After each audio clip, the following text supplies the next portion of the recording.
start from 5:20 p.m. Stranger than fiction, but it is because fiction is obliged to stick to possibilities, truth isn't. Certainly the famous lines by Mark Twain. But what it is when facts are arranged exquisitely into fiction in the form of writing, enthralling the readers till the end. Very good morning to everyone. I am Shreya Banerjee, delighted to MC for this event, Writing Facts into Fiction. Before we start with the discussion, I would take a quick moment to thank our sponsors and partners for AKLF 2019. Our institutional partners are British Council, Prabha Khaitan Foundation, Apeejay School, Max Muller Bhavan, Development Consultants, Tolly Club, and Inox, and our entertainment partners is Inox Live the Movie. We also have our photography partner, which is Studio 15, and our radio partner is 91.9 Friends FM. And now I would cordially welcome our esteemed panel of writers. We are privileged to have with us Ms. Anita Agnihotri, a Bengali writer and civil servant. Her works include Forest Interludes, The Awakening 17, Those Who Have Known Love, many of which have been translated into German, English and Swedish as well. Unfortunately, we could not have Mr. Hansda Suvendra Shekhar, but we are more than privileged to have Mr. Jerry Pinto. Pinch hitter. Substitute player, but no problem. Well, he's a fiction and children writer, poet, lecturer and journalist. His book, Helen, The Life and Times of Anne H. Baum was the recipient of the National Awards in 2007. And moderating this discussion is Mr. Siddharth Sharma, who is an author and journalist based in Delhi. His first teen novel, The Grasshopper's Run, won the Crossword Book Award and the Sahitya Academy Award for Children's Literature. So without wasting any more time, I would hand over to Mr. Siddharth Sharma to carry forward the proceedings. So we talked about it among ourselves and we thought a free-flowing discussion would be a better idea than you moderating and asking questions. But I'll begin with a question anyway. Anita used to be in the civil services and was an administrator while being a writer. I used to be a reporter and started writing a bit on the side. So the perspective that Anita had was actually from the other side of a lot of issues which I have covered, including tribal rights and land rights movements. So how does your experience as an administrator give you a perspective on these issues on which you have written stories? Does this work? Very well. Thank you, Siddharth. I think I have a little bit of clarification to be done in the outset. You know, I write in Bangla and I belong to Kolkata. But because I don't know who does this Wikipedia page and all, my Bengali books, which are huge in number, the number doesn't make any sense, doesn't figure anywhere. What figures is some of the translations, which are maybe 1/10 of what I've written. But that is also good because of the translations, at least readers from other part of the country can read me. I will just maybe I will just add my own perception. I've never looked at myself as an administrator. However wrong it is, I always thought I'm a public servant. And civil service also is no more there for me because I have retired from there. So now I am a free senior citizen traveling around the country. But you know, this problem I always had when you say what is the other point of view, that, and this carries through in my writing all through, that you can call it my being very naive about the work I was doing, is I was always in a confusion or conflict about which side I belong to. Because I always felt, and for some strange reason, maybe because the government doesn't read the books written by the civil servants, because they delegate. So it's delegated to somebody and who never reads. So my books were never read, and as a process I retained my job. But I always felt that any day I may lose my job. Like Sovendra, who has not come today, had nearly lost, placed under suspension, etc., out of which he has come back. His book was read for a different reason time with the social media. My books are probably never read, even the English ones. And I always felt that uh, the viewpoint I'm trying to get, or I have, is of the people for whom I do work. So this leads to a kind of tussle between work with quotes which I'm supposed to do and the kind of writing I'm doing. So it was, I had a chance to move out of Calcutta when I got into the civil service. I first started working in Jharkhand, which was not Jharkhand then, it was Bihar, and then later moved to Odisha. But for a lot of time I was confined to the same kind of economic zone, like northern Odisha, southern Bihar, and hills were similar, the trees were similar, rivers were more or less similar, and I barely traveled and rode. But probably what I could do two things which helped me to um, kind of weave my experiences into my writing. I have been often told by Kolkata, my readers, that you write because you have a lot of experiences, which I think is not exactly correct. Because if that was the reason, then the shelves would be full with bureaucrats writing. We are told and taught not to see certain things. But if you see those things and then you carry back the memories, then probably you can share them with your readers. Other thing is that I have always been a free person in that sense that I traveled a lot, even when I was in service, where it's not sponsored by any government. I travel on my own in public transport, go to villages, spend some time. I had made friends all over mostly of one in Odisha, Chhattisgarh, um, Maharashtra, where I have been with them, stayed with them. So this has given me some kind of parallel life, which could be then brought into my writing.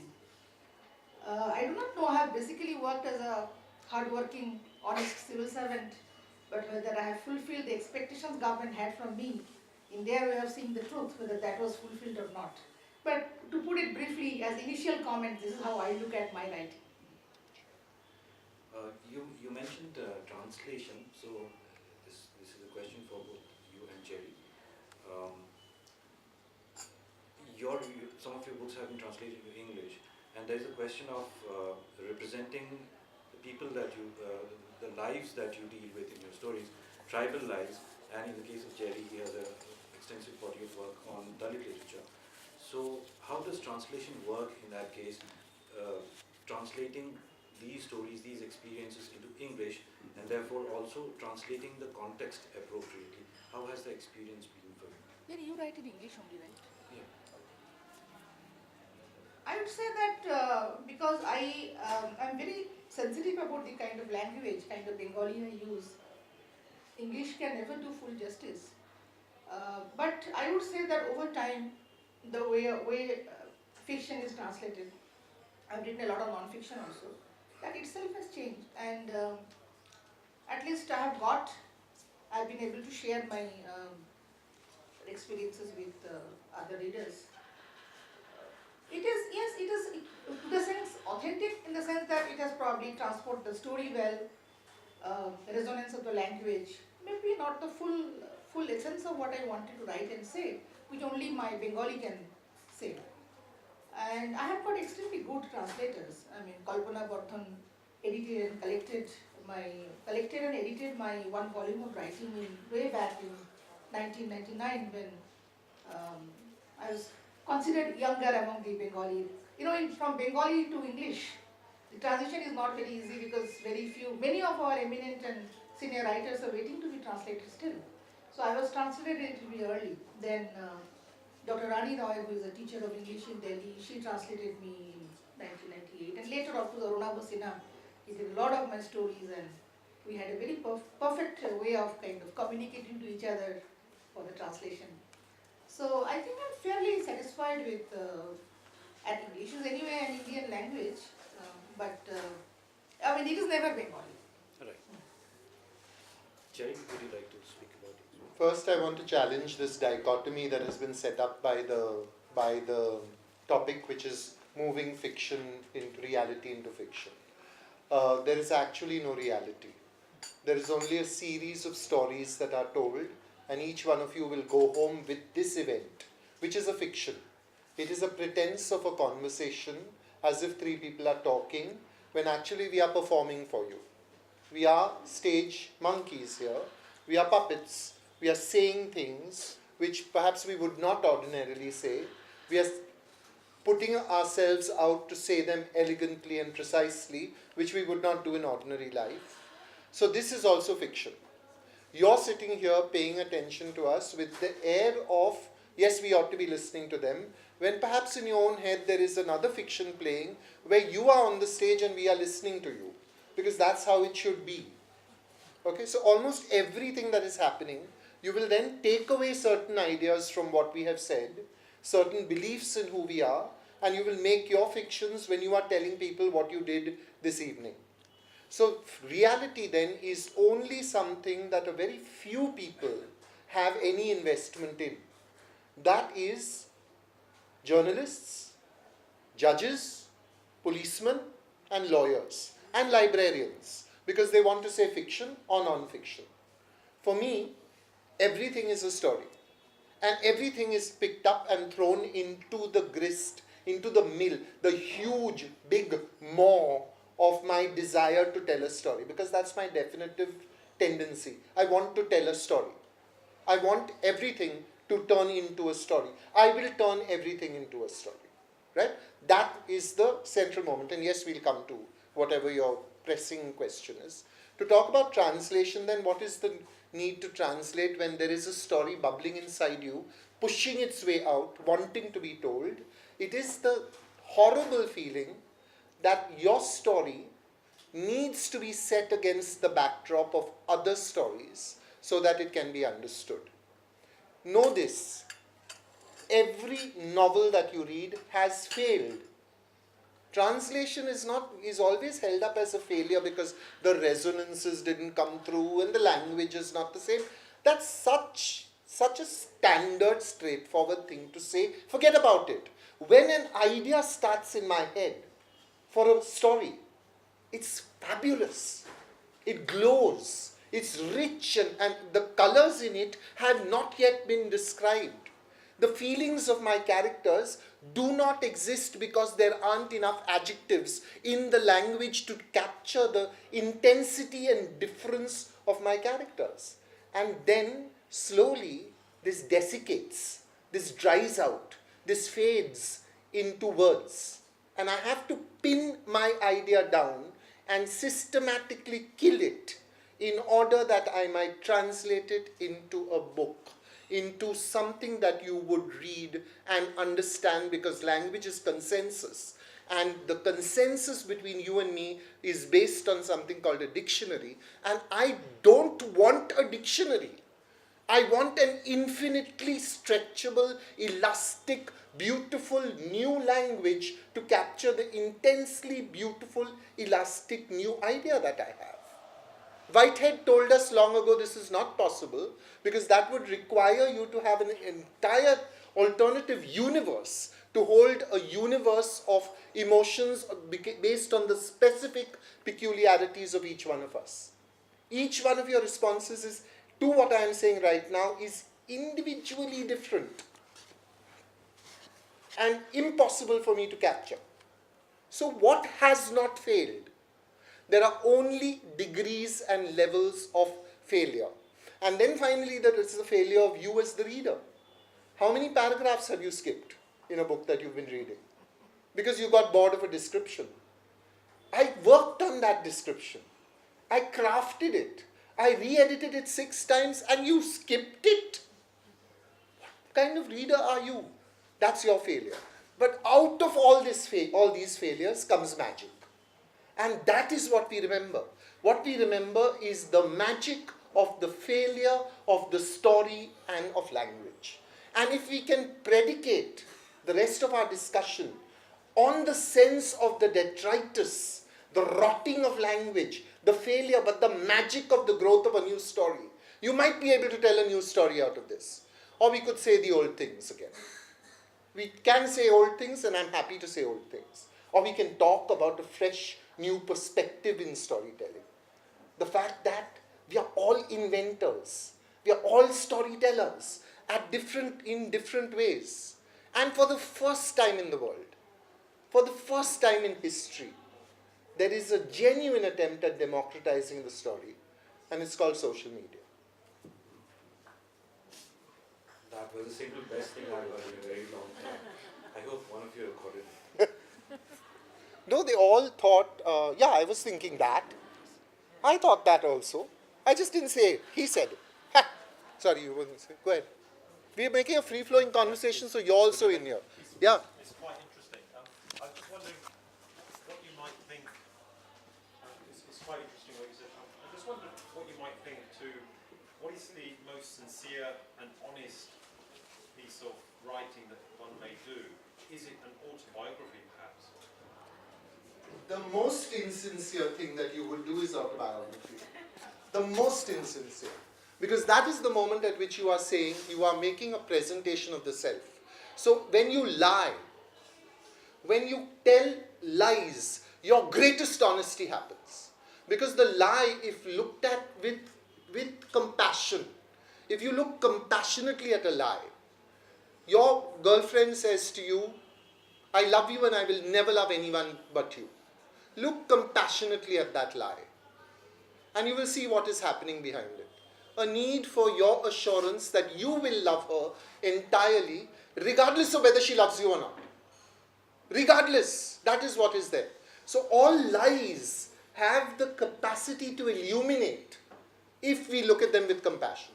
Our problem is we look at them desiring them to be truth. And as soon as you hold up another lens to the lie becomes a painful thing for both the person who has said it and the person who has not. Which is why fiction heals. Because it is lies. And in the lies that we write, we reveal ourselves with much greater clarity than when we tell people, this is who I am. Because this is not who I am. When I dressed up here, do you think I dress like this? Normally? With matching? No. Yeah.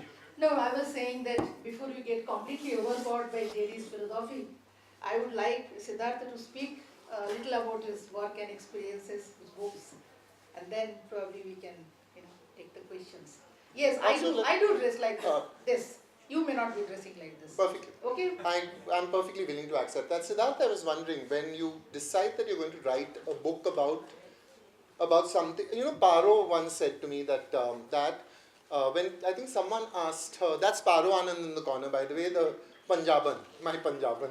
We turn up at the same conferences and wave at each other. Anyway, so Paro once was asked whether she ever edits anything, refuses to write something because she's writing for children, and she said a beautiful thing. She said, the only thing I refuse to allow is to end a story with a shortfall on hope. There must be some hope at the end for my reader to go away with. Siddharth, when you're writing about like bauxite mining and tribal rights, and we know how we are treating our tribals, is it possible for you to incorporate hope when the journalist in you must be saying, really? Is there ever going to be hope? So how did you get up the guts to do that last book? So I chose Niyamgiri because... Can you hear him? He's so soft. Sorry. So I wrote a novel on the Niyamgiri movement in Odisha, which was rather famous a few years ago, because the Supreme Court allowed a tribe in the southern part of Odisha to vote for or against a mine. They chose to vote against it. A major bauxite mine. So it was a victory, which is unusual in land rights movements in India. But it was also a provisional victory because the bauxite area, the deposit is still there, the villagers, the tribals are still there, the company is also still there. So the issue is going to continue, but I thought I'd end it at that point where the victory happens. The provisional victory happens. But I also wanted to show the hope part with the understanding that the story has not really ended.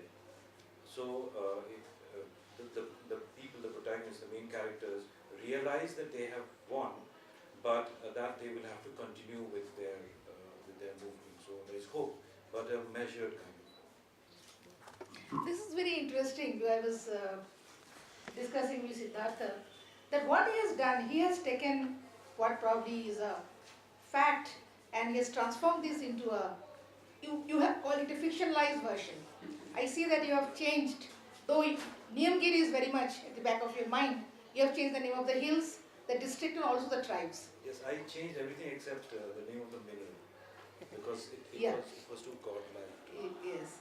And very interestingly, this my sequel to my first novel, Mahanadi, I am writing another one in which this thing comes, and it is mostly realistic. I mean, I have not fictionalized it at all. So, except the name of the company again, everything is the same.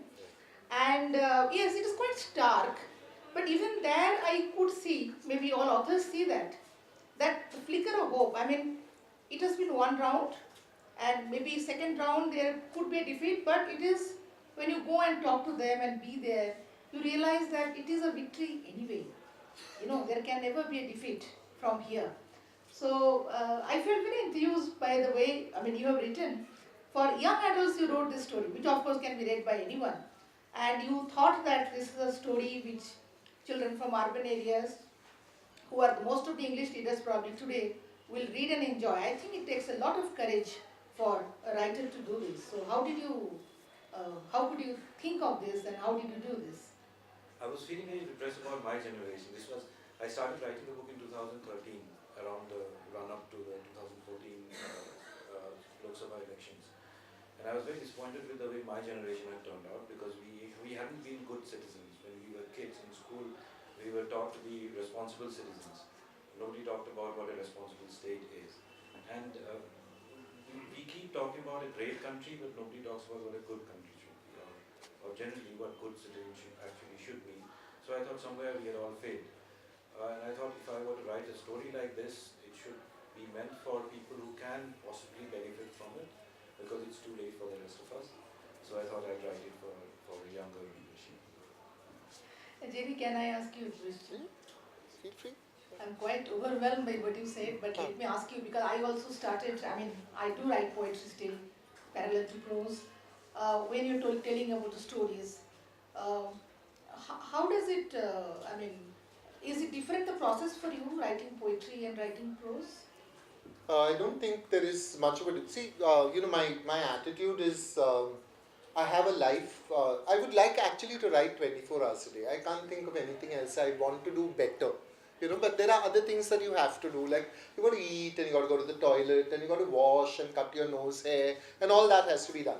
But when I'm actually going into like the laboratory of the word, when you're actually confronting this magic thing, all the rot and failure, everything about it is magic to me, magic, actual magic.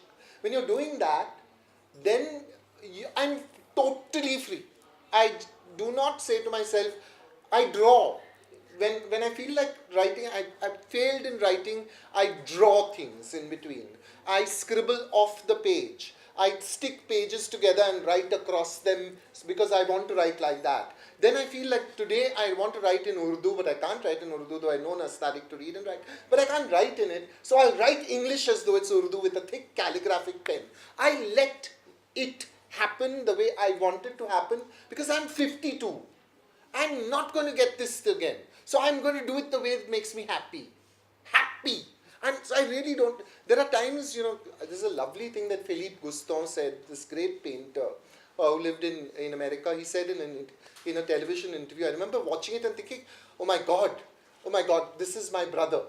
Because he said, when I start painting, everybody is in the room with me. Leonardo da Vinci is in the room, Michelangelo is in the room, all the great painters are in the room, all the critics, the gallery owners, my friends, the other painters, they're all in the room. But as I begin to paint, one by one they leave the room until I am alone with my painting. And then I must leave the room. Wow! I thought, actually, if I can push everyone out of the room and be there with it myself, and just do what I want to do regardless. Is this failing? Is this romantic? Is this like stupid? Are you appropriating? Nothing. Just work on the words. How you want to work on them. Feeling how much fun can a person have legally? Legally. It's just so exciting. So therefore form, is this a poem? Is this a short story? Is this a play? That one sane Jerry wakes up sometime in the morning. There's a half an hour when he's sane and he looks at it and says, what is this? All of yesterday on this rubbish, Jerry, really now. Do something now. And then this other Jerry comes in and they work together and they produce something because you guys have requirements. You want to know this is a poem or this is a play. This is a short story or this is real or this is based on your life. If it is not based on your life, then but you are not answerable to them anyway. You are, because look at, okay, what is the most valuable thing everybody of you has? It's not your money. There's only one thing you can't replace. This second that you gave me listening to me, which I am honored by, because you took it out of your life and you gave it to listening to me. When you read me, you take that time out of your life and give it to me as a gift. You give it to me as a gift. I have to honor your gift. Because you have taken that time to give to me. I will honor it as best as I can. I will try to communicate. I will try to honor you as a reader. But there are times when you get on my case and I hate you. What do you do? That's how it is. I wish I could tell you lies and you should always respect the reader. I respect the reader hugely when I meet you in the bookshop when you have my book in your hand and you've paid money for it. Yes, I say, yay, there you go. And then I look at my sales figures and I think, who are these people who are not buying my book? Who are all these readers who are literate, who are not buying my book and I get very mad? So, okay. If we weren't ambivalent, if we weren't full of this halchal, this excitement, this oddity, this there and here and there and here and back again, berangeen hota. It would be colorless. But we are rainbow people. We are naturally people of like 700,000 million colors. And that we celebrate together. Your failure to buy my books also. That also is part of the failure. It makes me work harder at the next book. It makes me do this. If I want to be writing, why am I talking? Think about that. Why did I travel 2 hours across the country and sit in a hotel room and wait for this 1 hour to come and for me to talk to you? Why didn't I just sit and write then if that's what I love to do? I did it because this is part of the whole Grand Guignol, the great play, the theatre of reading and writing. It's theatre also. And we love it, no? Let me ask both of you a question. No, Siddharth. Since, But no, you should ask her a question now. No. Even We Steve. don't want to confuse the steps. The thing is, this question from my point of view, like both of you write in English and I have been writing all through in Bengali, though Wikipedia says wrongly that I started writing when I joined the civil service. I was a 6-year-old kid when I started writing. So, how do you look at Indian writing? Like, though you write in English, you must be reading other Indian literature. So how does it, fascinate you or, kind of stimulate your imagination? What do you think of it? I would like to ask both of you a little bit, Siddharth first, as a reader of Indian literature. The only other language I have access to is my mother tongue. That is Assamese. Yes. And you speak a little louder, please. Okay. The only other language I have access to is my mother tongue, Assamese. And I occasionally write in it. I have not published a novel or longer fiction, but I have published short stories in it. The reason I have not attempted a novel at this stage is I'm not very sure that qualitatively it will compare with some of the really good writers in Assamese who are there. And because it's a small field, I know them personally, I wouldn't want to make a mess of it. But do you read Assamese a lot? I do. And other Indian languages like Assamese through Hindi or something? I don't have access to any other language. Maybe a little Bangla, but not enough to understand. Yes, our scripts are kind of same, but in some differences, somewhat similar. Similar. Somewhat similar, yeah, not same, sorry. Yeah. But I try to read Right.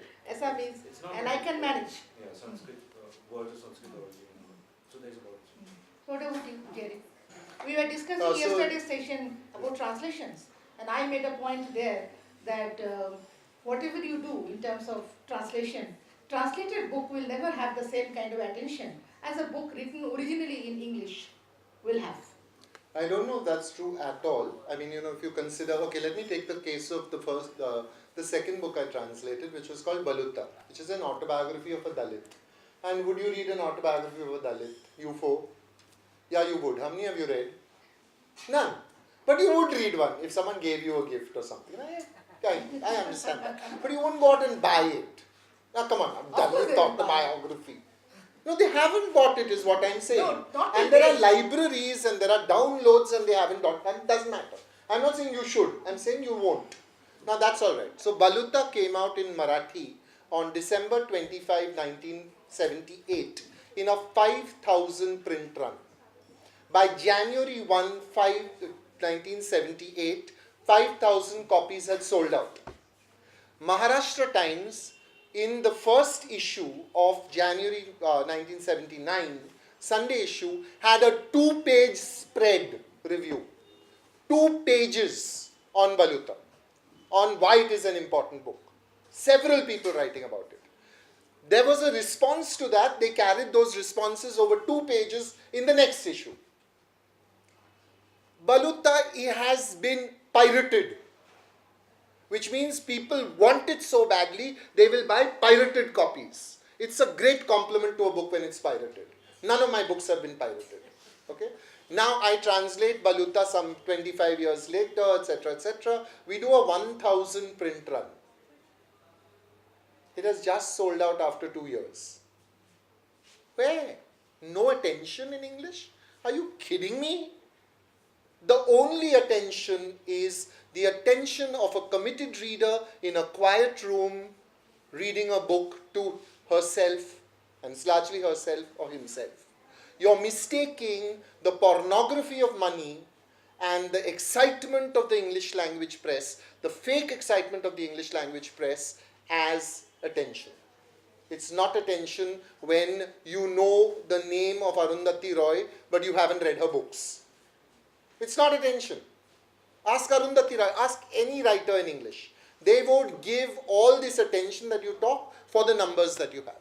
So this is like some imaginary that I wish people would just actually, and this is it. Why do we, now here is a wonderful example of how fiction, Indian writers in English get all the attention, parades as fact. How is it fact? How is it fact when someone, like that fellow who writes the Hindi novels, the chap who writes like one novel every month, it's in Thai, Kolaba mein, boom, dam, anyway, there's a Hindi, I've forgotten his name, and maybe it's a good thing I've forgotten his name because I'm not being rude, I'm being rude, but he sells like 50,000 copies. Nothing I've written has ever sold 50,000 copies, and I am well known into inverted commas. So this is one unreality. No, Second, but you are imputing a mistake to me, probably. But my question is a different angle. Yeah, my question, so I'm going to that angle because I just feel sometimes people just get it all wrong, so that's what I'm clearing up. But now, when I grew up in a house where my mother spoke only Burmese and English, and my father spoke Konkani, Portuguese and English. So the common language between them was English. So we got English as our patrimony. I went to a school where they taught Hindi and Marathi so badly, I couldn't bear it. So I didn't learn them.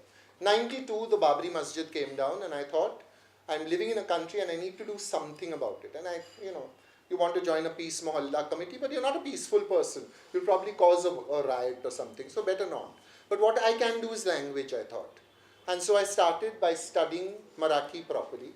Then I went on to study Urdu properly, so I can read and write Urdu. And then I decided that every day, as a commitment to reading and to building bridges, I will read in English, in Hindi, in Marathi, in Urdu, and in French, because these are the languages in which I can read. And since I can't read long passages, I read a poem in every language. How has this changed me? I don't know. But nothing you do will leave you unchanged. Nothing. If you have sugar this afternoon, that will change your body. If you don't have sugar, that will change your body. So imagine what you're putting into your brain, how much it would change you. I have been feeding my brain on 5 languages from about 2000 onwards. I'm a bit messed up because of it, I think. But I enjoy being messed up, this kind of messed up. I will come back to the, Yeah. I mean, I was exactly going there yesterday. I mean, intention is obviously not to compare with the attention which Indian writing in English gets. Yesterday what we were talking about, I will come back to the same point. Today I read and speak Marathi, speak and write Marathi, Odia, Hindi, Bengali and English. Okay. Now, we were thinking that apart from getting into this translation, etc., if we could just connect to the other cultures, other people's histories, oral histories and ways people live in the country, a huge, complex and dynamic country, if we could just learn 2-3 more Indian languages, what a wealth we would have been, been open to. Unfortunately, the number of people who speak more than one Indian language today, speak or write also, has come down so much, and my own, people, Bengalis, fare the poorest in that. Only 14% of Bengalis know any other language than Bengali. This is very sad because a lot of Bengali has been translated into other languages. This includes Hindi and Yeah, English. it includes Hindi and English. Okay, this is a study which I don't know who authored this study. I think you will be able to tell. It has come out and we read the poorest. But recently when I went to Coimbatore in a literary forum, I found that so much of Bengali classical writing has been translated into Tamil. They have even translated number of my short stories into Tamil and put up in their website. It's overwhelming. But we have not done because we don't want to, probably we're not. Our lack of curiosity we try to cover up with other things. So I was thinking that one, if you can ask me any other question, but if you could address this part, why can't we connect better with the entire country or at least a part of it, the way of Jerry has done, or I am trying to do in some way, through languages. Not connecting. So I come from the northeast, which is a kind of microcosm of the problems and the virtues of the rest of India. Really? You'd say so? It's They multilingual, seem multicultural. like that whole, but that whole panel was, we are multicultural, we are different, but we are different in different ways from your difference. Yes, but it's the difference that I was talking about, and not the difference in it. So there are a lot of languages, dialects and cultures, but there isn't much conversation happening across states. We had speakers earlier, and they are exceptions. Otherwise, mostly someone from Arunachal would not know much about Tripura, someone from Mizoram would not know much about Bengali. So if that's a problem that happens across such a small geography, you can imagine what it would be in the rest of the country. But I'm a little surprised to hear that the number of bilingual or trilingual people, functionally bilingual or trilingual, has fallen in the country. I thought it would have increased by now. No, it is not, strangely. Most of our knowing each other is through English now. Okay. Or Hindi.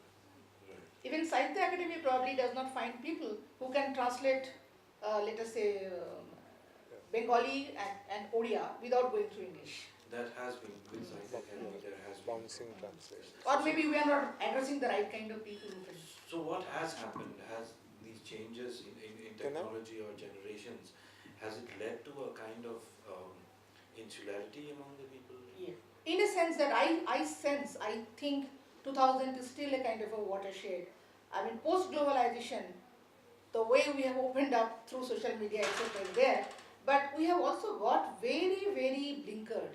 The fear of the unknown, the distrust of the unknown. A lot of people used to read other languages as a part of their, parallel reading. Like a Bengali would read other languages, and Odia used to read Bengali, maybe a bit of Hindi. But I do not know, the general trend, I may be wrong, but I feel a little disappointed that we don't have more interaction, kind of cross-reading. I mean, today when I was sitting in Coimbatore and I was listening to words like Ashapurna Devi, who is a Bengali author, or let us say Bhibhuti Bhushan Bandyopadhyay, in their literary quiz they were asking this question in Tamil, which means they have read them. But I would like to know how many of us actually have read something, let us say in Assamese or Tamil. But maybe what I am saying is a futile dream, it will probably never happen. But I felt that knowing more than one Indian language, it gives me kind of confidence. I can, at least with the broken Marathi, I can sit today in Nashik and talk to the farmers. I feel happy that I have a way of, going near them. So I think it boils down to two things. One is the real puzzle is why we have so many languages in any country or in the world at all. I mean, apparently India is Chinmay Tumbe's new book called Moving India. Talks about two reasons why there's diversity, like for real smallness. Papua New Guinea has more languages than India has. Like, go figure.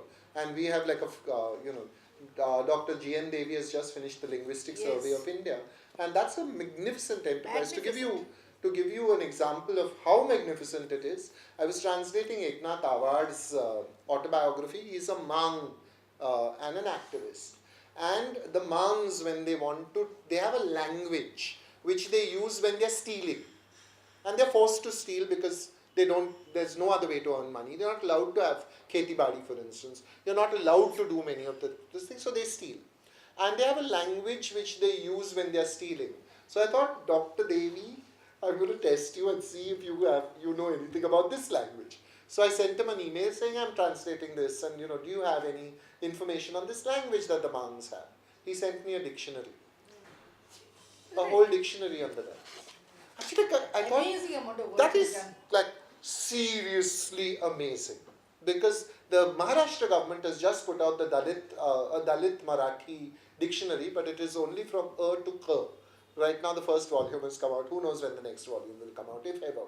But I'm saying, it's an amazing work that has been done. So that there is something else that is happening in the country, but there are two things I think involved in language. One is just pure language lust. Okay, when you listen to like Urdu shairi, okay, you immediately become a Nawabi, Lakhnavi type of person. You want to like sprawl in a bolster and say Sakhi ek jam. You want to be like that. It just feels so wonderful. For me, when I listen to Carnatic music, I'm listening to Krishnani Vedani Baro, for instance, and you're thinking, there is something very deep and moving here. I want to know what she's singing. Obviously, I know vaguely, Krishna, please come. You've taken so much time, do come. But I want to know exactly what she's singing. So that's language lust, literally. But this may be a few of us who are interested in language. Maybe other people don't have language lust, I don't know. But the second reason is economic. There is an economic reason why you acquire a language.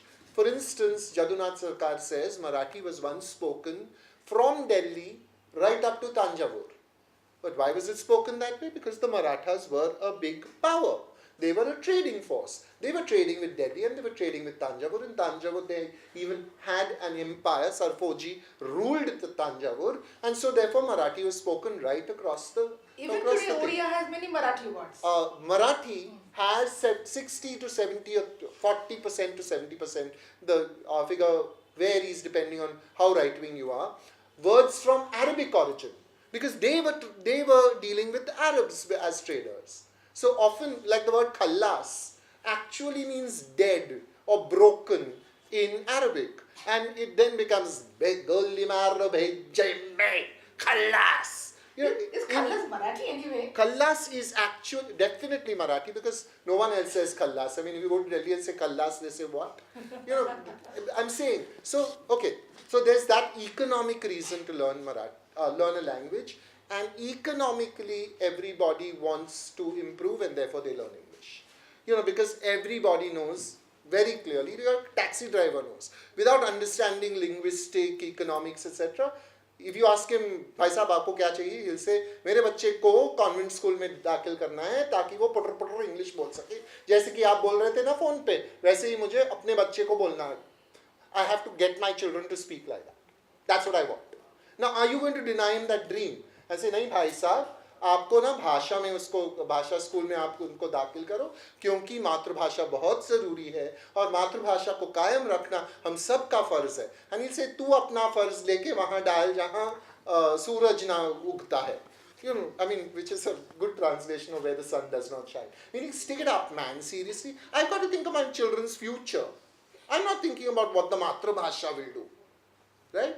The Matrabhasha may actually come back to you when suddenly you begin to realize that you're comfortable in English and you want to go back and see what the language is. And in that sense, because the Bengali government has actually paid for teachers across the country. If you're in Delhi and you want to learn Bengali, you can go to someone who will teach it to you on Saturday and Sunday for a minimum cost. Some 500 rupees a month. That I think is what you've got to do. Anuvad Bhavans are ridiculous places. Is Orientalism been translated into Ahomia? I think it has. So if it has, good. If it hasn't, why isn't it? Has it been translated into Dogri? No, because it will not be translated unless the Anuvad Bhavans will only translate that which is a textbook. Come on, yeah, textbooks. I think let us take it a little beyond the language issue. I think this is where, in a sense, I and Siddhartha can kind of compare ourselves or in some way bond.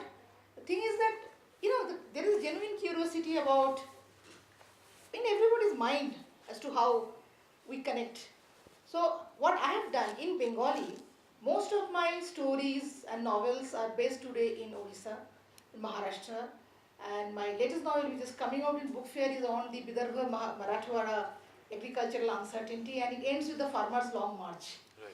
It is very difficult to write this in Bengali because Bengali is not a language suitable for this particular this thing. It is very tough for me to go beyond this.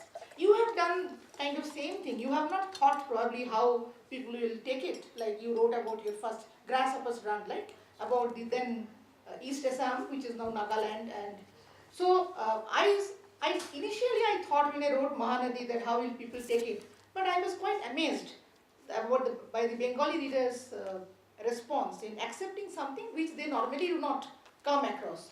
What has been your feeling, and do you feel a sense of trepidation when you write about these things? I wanted to, the first novel that I wrote, Grasshopper's Run, was mainly an introduction for the rest of the country to the history of the Second World War in the Northeast.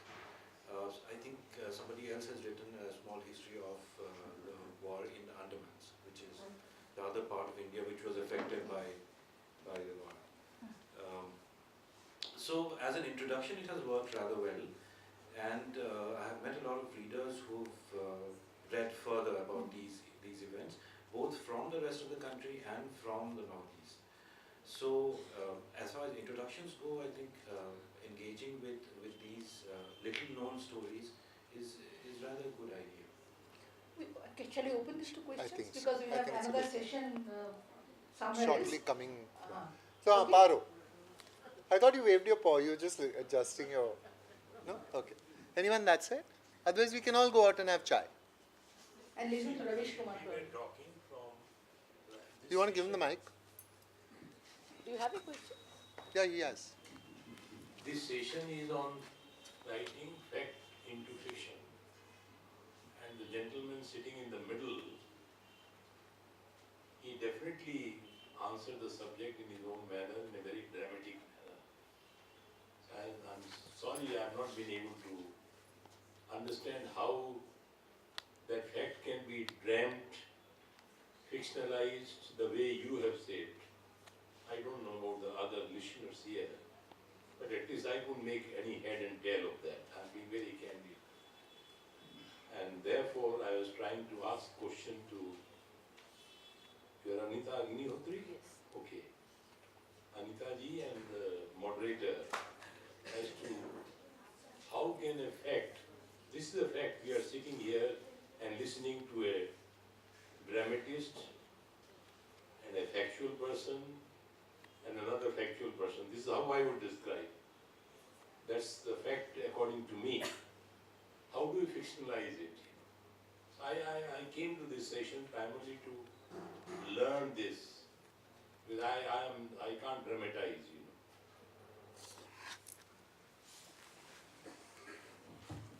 Not dramatized, but I think creative fiction writing has a lot of, gives you a lot of freedom, feeling of emancipation when you take different characters and blend them together, make a third or fourth one, and you change the background, blending things, and it becomes something else. But of course, it is not a conscious process. We don't know how it is done.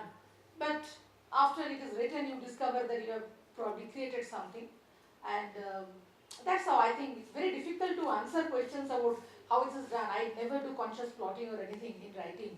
And Bengali writing and the way I write it is... Whether it's Bengali or... No, it is little different because I am a very impulsive writer and I write everything in one go. I know many other writers in other Indian language, English, who do a bit of introspection, crafting, and try to perfect their writing, which is also a very valid way of writing. So, in my mind, there is no time, for example, to understand at what point of time I am leaving the borderline of facts and going into fiction. But somehow it happens. Maybe Siddharth? In my case, it depends on the kind of story that I am telling.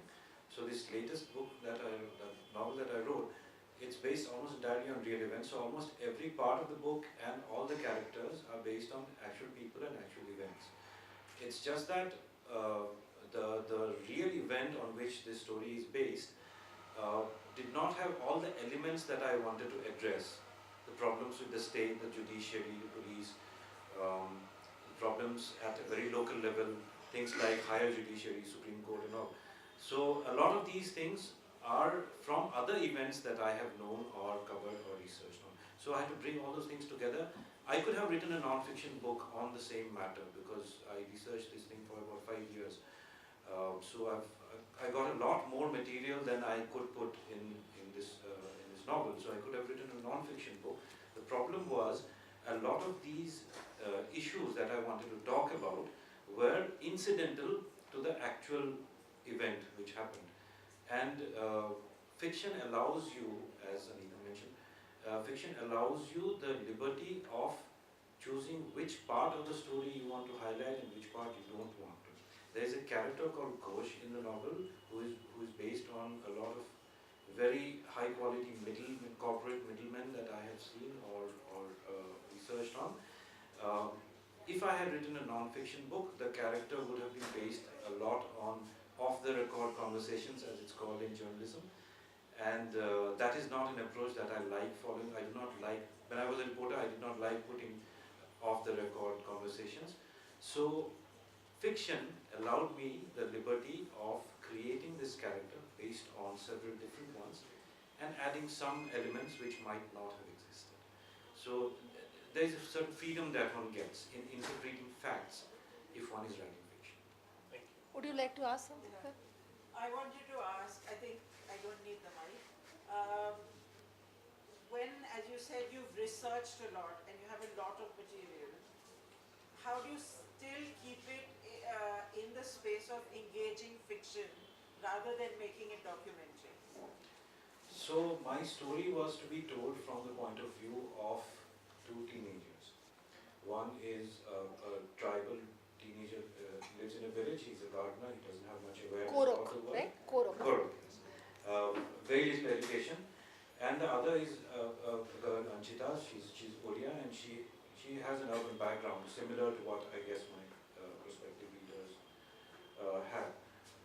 So the story is told from what they experience. So a lot of the research that I did not enter the book because that would be incidental to the experience of 2 characters like these. If I had written non-fiction, I guess I would have put all those things in. But this was a story told purely from their perspective and what would be comprehensible to them. The only thing that I had to include, which a teenager in their position would not have understood, is the Supreme Court part, because I had to explain that aspect also. Anyone else? Is there no other question? I think we can. I think we can So close. I have a question to Hasdaji. You mentioned about some Marathi book written in Marathi. He is not Mr. Hasda, he is Mr. Jerry. So there's a confusion of identity. Copies were sold. What Just was to answer the question. The book was called Balutta. It's by Daya Pawar. It is reputed to be the first autobiography ever written by a Dalit, though I am told there was another Dalit autobiography written in the 1920s. It was in Marathi. I translated it into English. So the English translation got 5,000 copies.